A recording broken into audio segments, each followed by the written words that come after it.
Let's bring in MS Now congressional reporter Michael Schnell, also with us, former federal prosecutor Ankush Khardori, and Philip Bump, columnist for CT Insider. Michael, I just want to get to the part of how Cornyn and Tillis got to this point of believing that these memos were acceptable for them to move forward with Blanche's confirmation. I mean, this was a journey, right? This markup, this vote in the Senate Judiciary Committee was initially scheduled to take place on Thursday. That plan was then scrapped when Tillis and Cornyn said, we are not going to vote for it unless Todd Blanche comes to us with this offer. Remember, John Cornyn had that meeting scheduled with Todd Blanche that morning, and he then canceled it because he said, Todd Blanche hasn't given me what I wanted. For a while, they've been saying they wanted to reopen that agreement to deem that fund dead and to narrow the scope of the IRS audit immunity.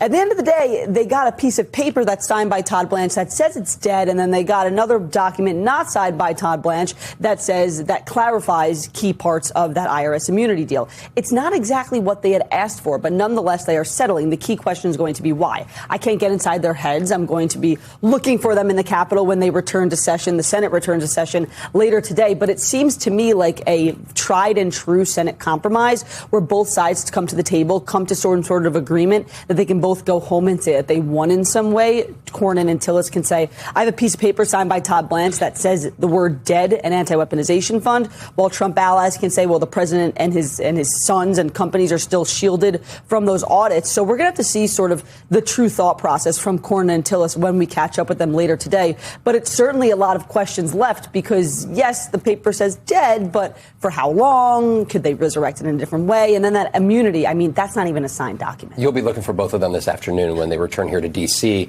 They released literally just minutes before we came on set a joint statement saying that they're going to be moving forward with it. But Ankush, the question here is, can this fund essentially be created down the road? Is it binding? There's not even a signature on the second memo. Yeah, I think this whole thing is a bit of a farce, to be honest, on the merits. And I agree with all the assessment of the political dynamics. But look, the fund may be dead as a vehicle. That is not going to preclude the administration from providing payouts to the same people through other legal mechanisms, including potentially settling claims under the Federal Tort Claims Act. Hundreds of those claims are supposed to be coming in from former January 6 defendants. They can be settled by the government without judicial oversight, without the public even becoming aware. And it's Explain that. That's something that it's a law that already exists. Administrations have used it in the past. Correct. It's a law that's designed to allow private individuals to sue the government when they've been wronged by the government. And the government can settle those claims through a permanent appropriation that Congress has provided. But it can do that through a variety of mechanisms and mechanisms that may not necessarily become public. So to my mind, this has always been the big problem with Cornyn and Tillis' position. I find it particularly strange that Cornyn has sort of acted like he doesn't know this. Cornyn has been a senator for decades. He is a lawyer. He was a former Texas AG. He's a former judge. So I think he has to be fully aware of this. And, you know, it's not like this is some like imaginary sort of scenario we have to contemplate that the government under Todd Blanche might settle frivolous lawsuits. We're here because he settled a frivolous lawsuit brought by Trump against the IRS. So I don't know why these same folks would have any confidence that he won't do the same thing in the future when he's out from under them. He appears to have given them a piece of paper. They appear to be satisfied. I think they're going to regret it. And I think the only way, I've said this many times before, to prevent this from happening is to pass a law, which is something that senators used to know how to do.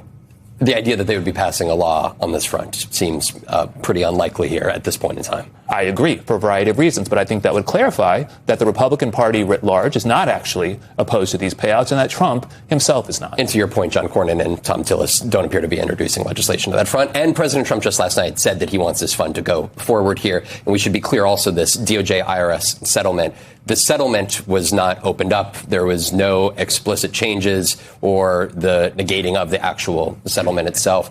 Philip, when we're looking at the fact that one of these documents is unsigned by Todd Blanche to clarify the scope of the IRS deal and the immunity that it still mostly provides for past audits for the president, his two sons, and the Trump organization, do you think politically at some point here that this hurts Republicans that are allowing this nomination to go through and this sort of immunity deal for the president to proceed? I think it's sort of a fool's errand to assume that anything is going to hurt Republicans for standing with Donald Trump against the rule of law, right? I mean, we spent a decade adjudicating whether or not people would find what Donald Trump had done too far beyond the pale to support. I mean, we see this over and over again. In fact, what we're seeing now is we're seeing Republican senators who are scrambling for any excuse they can take to try and side with Donald Trump. I mean, to the point that these agreements, are they worth the paper they're written on? It depends on how expensive the paper is, but probably not. I mean, the fundamental issue here is Todd Blanche is Donald Trump's former attorney who has made very, very clear that he is in his position to do Donald Trump's bidding and not serve the United States, not serve the Department of Justice. Fundamentally, one can't trust these pieces of paper because one can't trust that Todd Blanche is going to be acting in the government's best interest as opposed to the president's best interest. That's what this all comes down to. Republican senators have learned over and over again that it does them very little good to stand up to Trump. So they're trying to come up with a way to reconcile both the outcry over these really egregious acts that have already taken place with Donald Trump and his base wanting to see Todd Blanche actually assume the position. Tomorrow, what, Michael, should we expect to see visually and audibly from the Judicial Committee's vote? And are we going to see much, or is it going to be up and down? It should be pretty quick, and it should go off without a hitch now that we know that John Cornyn and Thom Tillis are going to be supporting Todd Blanche. The committee is split up 12 Republicans to 10 Democrats, which is why if just one of those Republicans had voted no, it would have been stalled in committee. With both of them, this now looks like a glide path, at least through the Senate Judiciary Committee. But I would say Todd Blanche is not out of the woods just yet. There still has to be that vote on the full Senate floor, and I've been talking to some Senate Republicans who have been skeptical. Lisa Murkowski, Susan Collins. Last week, Susan Collins said she wanted clarification on the anti-weaponization fund, on this audit immunity. Lisa Murkowski wouldn't even comment to me when I had asked her last week. And then you have Bill Cassidy, who is somebody who, yes, he said things about the fund. Yes, he said things about audit immunity. But his biggest concern has been what was just being discussed, the fact that Todd Blanche is Donald Trump's former personal attorney. And Bill Cassidy wants to ensure that Blanche is going to bring an unbiased nature to this job and not just still continue to act as the president's lawyer. So I would say Todd Blanche not out of the woods just yet, but certainly for this first hurdle, it looks like it will be successful. And then there's a question of when will we actually see this final vote? There's a lot of procedure that happens in the Senate, a lot of agreements that need to happen to speed things up. If not, this could bleed into the weekend. But again, we're going to have to see how it all unfolds. Ankush, there is something that the president posted yesterday on Truth Social that caught my eye, amid a lot of things that he posted on Truth Social. And it was this article dating back to March, in which Governor Evers of Wisconsin suggested that they would resist, his administration would resist efforts from the FBI to seize Milwaukee ballots from 2020.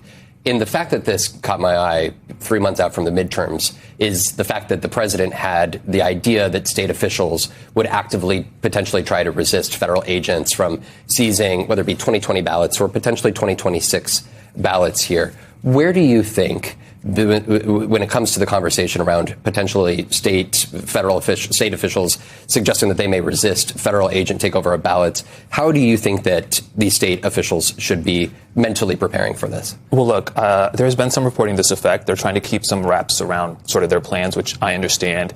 Look, I think they're going to have to be prepared to go into court very quickly, but there are limits to their ability to fight the federal government. We saw this in the fight that Fulton County had over the FBI going in and getting those ballots. The government succeeded in maintaining control of those. So this is something that that I know that these folks are thinking about and need to be prepared for. I think it is worth us understanding better what their plans are from these public officials. And I would also add that this is not coming in a vacuum, right? We were just talking about Todd Blanche. And if Blanche gets confirmed, he has made very clear that he is going to be willing to aid and abet Trump's interests in this area. Blanche has said falsely that there is a ton of evidence that the 2020 election was rigged, an abject, unprofessional lie. Blanche has said, I don't understand why people have objections to sending ICE agents to the polls. A ridiculous claim.